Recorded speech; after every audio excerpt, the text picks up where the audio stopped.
amigos a través de la señal de Radio Sur. ¿Cómo está, mi querido doctor? Mire, lo llamamos por varias cosas. Todos tienen que ver con la Asamblea.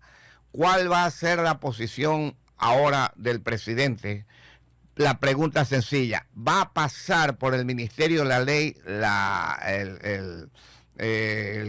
a pasar por el Ministerio de la Ley, valga la redundancia, las reformas que el presidente ha preparado, o definitivamente ya el Congreso, la Asamblea no tiene que hacer nada? ¿Cómo mismo está la situación legal, jurídica? Muchísimas gracias por la pregunta, y creo que el punto de partida es señalar que estamos en una cuenta regresiva de 5 días para poder ver si efectivamente esto entra por el Ministerio de la Ley o queda resuelto formalmente por nuestra Asamblea Nacional. No quiere decir que ayer se acabó todo, no quiere decir que con el envío del veto ya está todo oleado y sacramentado. No, hoy la Asamblea Nacional deberá programar el conocimiento de este veto y deberá, idealmente, como he dicho, en los próximos 5 días convocarse y resolver respecto del mismo. Para aceptar el veto del presidente requiere 70 votos. Para ratificarse en lo originalmente aprobado por la Asamblea requiere 92. Ahora, dejemos de lado lo que significa el veto y el Ministerio de la Ley para señalar que más allá de una actuación magistral de todas las bancadas representadas al interior de la Asamblea la tarde y noche de ayer, hay varias inconstitucionalidades respecto de lo que se ha actuado hasta hoy. Particularmente, la primera es el hecho de que la Asamblea no tiene capacidad de crear impuestos por su cuenta. Así parta de una iniciativa original del presidente de la República. Mucho menos puede violar un principio de irretroactividad, tanto de la norma como de los tributos, que no puede hacer, en palabras sencillas, que estos rijan desde el pasado. Siempre tienen que ser con una perspectiva de futuro, de lo que viene por delante. Y la segunda inconstitucionalidad es que el presidente de la República no puede objetar, es decir, introducir mediante el veto textos que no fueron aprobados por la Asamblea en segundo debate. Ya lo dice la Constitución, ya lo ha dicho la Corte Constitucional en ocasiones anteriores, así es que lo más probable es que lo que estamos viendo forme parte de ese show para que en los próximos 5 días el proyecto original del Ejecutivo entre por el Ministerio de la Ley. O sea, doctor, 8 y 10 con el constitucionalista doctor Mauricio Alarcón Salvador. Doctor Alarcón Salvador, o sea que va a tener mucho más de lo que pedía el presidente Noboa en este caso. ¿Podríamos decir eso o no? Es que es increíble lo que ha pasado en la Asamblea. Noboa planteó, mediante su iniciativa tributaria establecida en la Constitución, un aumento del IVA al 15%. La Asamblea le ha dado alternativas, y no solo ello, las ha discutido y las ha aprobado, excediéndose en sus atribuciones, dándole más de lo que el presidente ha pedido. Ahora incluso habrá que ver qué le conviene más al Ejecutivo. Me refiero particularmente aquí tanto a la autoridad tributaria como al Ministerio de Economía y Finanzas, pues en los debates de ayer, y ustedes los habrán seguido, se ha mencionado que las contribuciones propuestas por la Asamblea Nacional, los textos alternativos a aquellos planteados originalmente por Daniel Noboa, le permitirían al Estado recaudar inclusive más dinero de aquel que originalmente creía se iba a recaudar por el aumento del IVA. Como ustedes ven, acá ya no se trata ni siquiera de cumplir con quienes en campaña, y no me refiero al Partido Social Cristiano, que ha mantenido una línea clara al respecto, pero otros candidatos de otras organizaciones políticas que decían no más impuestos, vamos a oponernos a los impuestos, y han llegado a la Asamblea y más bien ayer han votado a favor de los impuestos y han votado a favor del incremento del IVA, ¿no? Entonces hay que empezar a hacer notar este tipo de incoherencias, porque aunque se nos diga que no, el aumento del IVA va a traer un impacto directo al bolsillo de los ecuatorianos. 8 en Radio Sucre de frecuencia informativa, AM y FM. Mi querido doctor Alarcón Salvador, ¿usted cree que el tiempo va a dar para que hoy día llegue a la comisión de la comisión lo analice hoy mismo el veto presidencial y pase inmediatamente al pleno de la Asamblea para hasta el día domingo tener ellos ya una decisión en la Asamblea, o se quedan cortos con el tiempo y pasaría por el Ministerio de la Ley? El tiempo da perfectamente, Vicente. Yo creo que no hay que este rato elucubrar sobre un escenario diferente. No hay que darles justificaciones en función del tiempo. Esto fue recibido ayer. Se puede, o si es que no se lo ha hecho ya, entregarse a la comisión a primera hora del día. Podría la comisión, como está en una convocatoria permanente, reinstalarse y conocer sobre estos asuntos, entregar el informe y votarse entre sábado y domingo una decisión sobre el veto del presidente. El tiempo da perfectamente. No nos olvidemos que el esquema de los proyectos de ley de urgencia en materia económica se establecen en 30 días, y 30 días que incluyen el veto, la objeción parcial del Ejecutivo. Los tiempos dan. Ahora habrá que ver si las acciones políticas se encaminan a respetar lo que dice la Constitución y la ley y culminar, independientemente del resultado, con el trámite legislativo, o si, como sucedió con la terrible reforma tributaria del gobierno de Lazo, se deja que todo entre automáticamente por el denominado Ministerio de la Ley. Los tiempos dan, pero prácticamente el tiempo terminaría este domingo, ¿o no? Como he dicho, son 5 días los que nos restan, y bien se ha dicho al respecto. Hoy cuenta 5 días y terminamos el día domingo 11. El proyecto del Ejecutivo, como ustedes saben, fue enviado el 12 de enero. Los 30 días, creo que he hecho bien el cálculo. Sí, allá va. Cuentan después del día siguiente, terminan el domingo 11 de febrero. Ahora, 8:14, 8 de la mañana y 14 minutos. Otra pregunta para que nos quede clara, como usted lo explicó hace un momento, rapidito. ¿Qué va a pasar con los votos, aprobar y no aprobar el veto presidencial? Exactamente, ¿qué va a ocurrir y el número de votos, doctor? Para tener idea clara. 8:14. El presidente ha enviado una objeción parcial. En palabras sencillas, este veto parcial del presidente dice que el IVA sube permanentemente 1 punto, pero le faculta al presidente a, de manera directa, sin pasar por norma alguna, subir el IVA hasta el 15% con un dictamen que emite el Ejecutivo mismo, el Ministerio de Economía y Finanzas.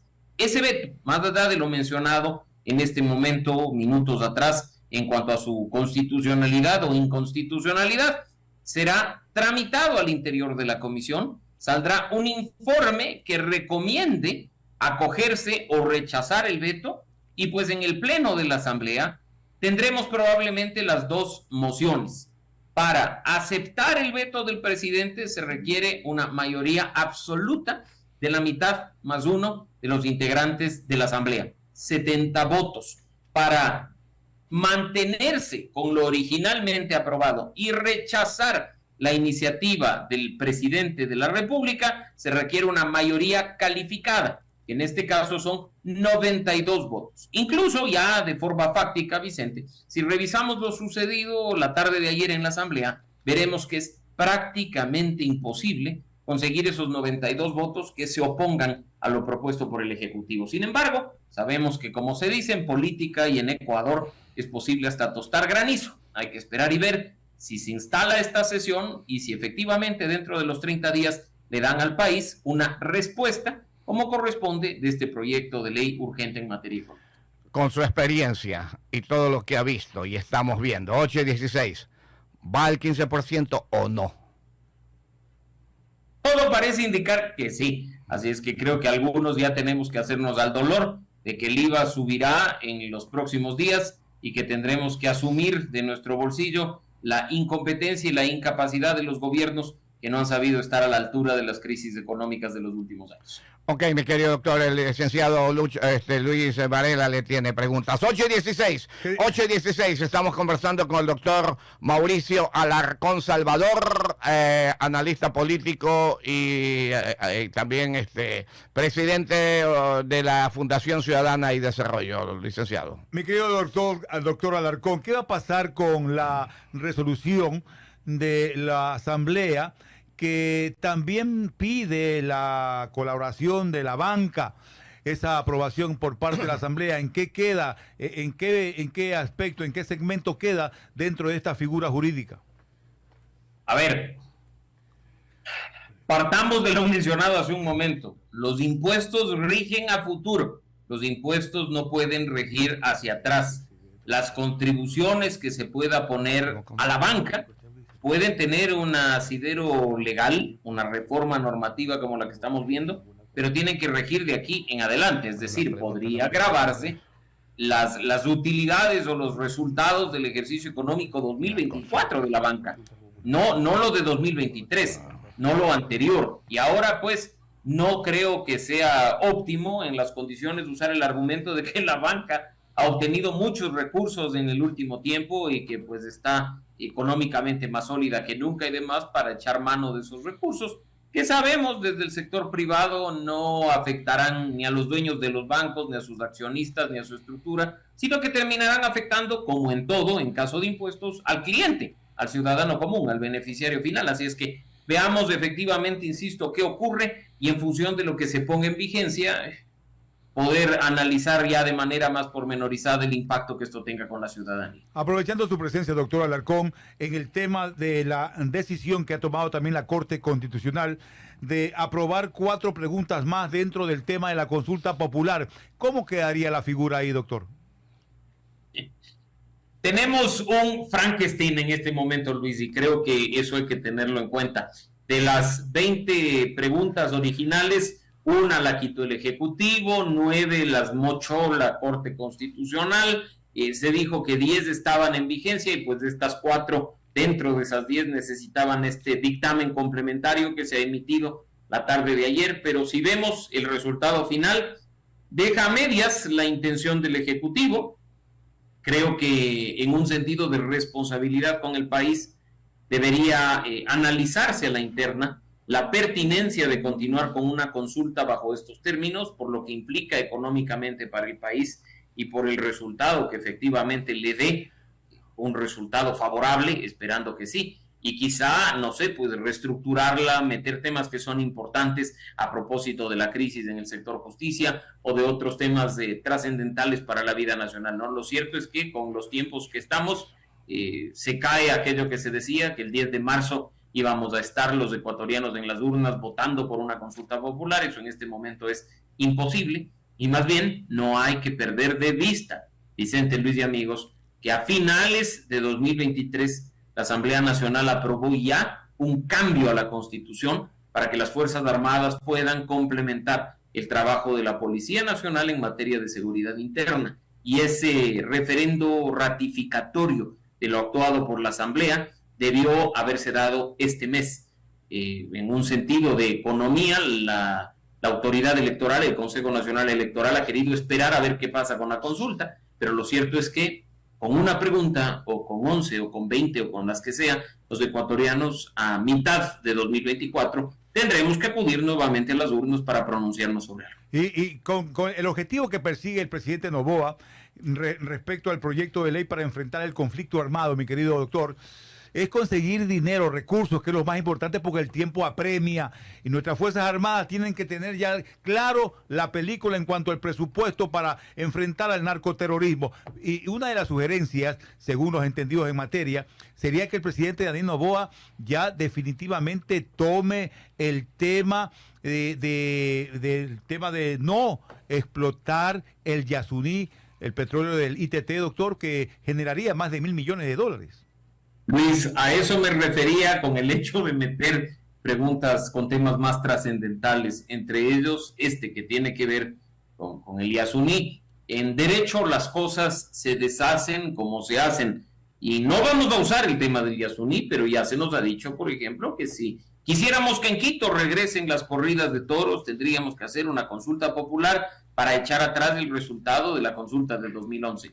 Las cosas en derecho se deshacen como se hacen. No es que el Ejecutivo, teniendo una consulta y un resultado tan claro como el del año pasado, puede decir, no, aquí esperamos 5 años y vamos a seguir explotando. Eso debería decidirlo la ciudadanía a través de las urnas. Modular el resultado de la consulta en cuanto al Yasuní o echarlo abajo de manera definitiva mediante una iniciativa presidencial o del Ejecutivo daría paso a una consulta para que seamos los ecuatorianos los que nos pronunciemos, ¿no? Habrá que ver si eso efectivamente ocurre. Pero doctor, para finalizar, 8:22, 8 de la mañana y 22 minutos, con el doctor Mauricio Alarcón Salvador, analista político. Doctor, una pregunta, la última.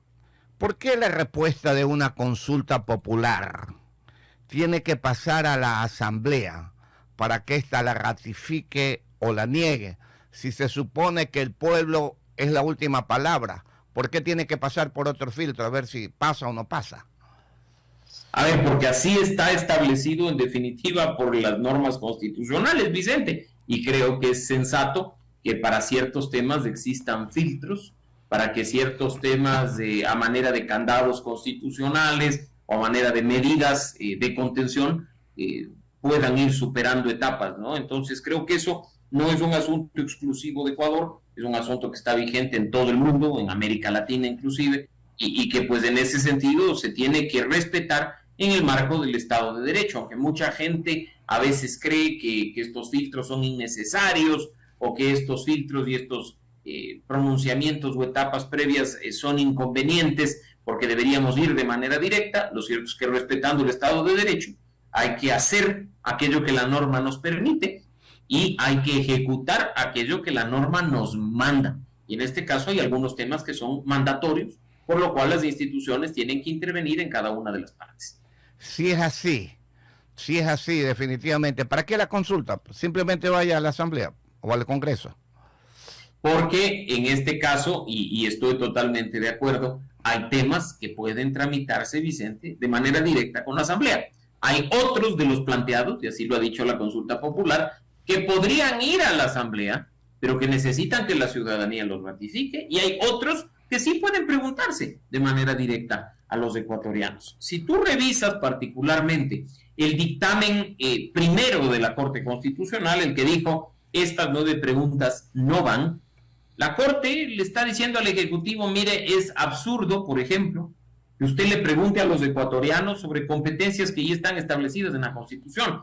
Muchos analistas pusieron el grito en el cielo porque la Corte no permitió que pase la pregunta 8 para poder evaluar a la justicia.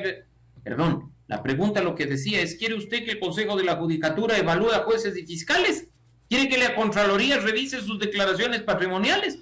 Y la Corte lo que ha dicho es, usted le está preguntando al país si quiere que las instituciones hagan su trabajo. Eso es inoficioso, eso no es objeto de consulta. Eso, tanto la Judicatura como la Contraloría deben hacerlo porque es un mandato establecido en la ley. Pero hay otros temas que puede usted preguntar.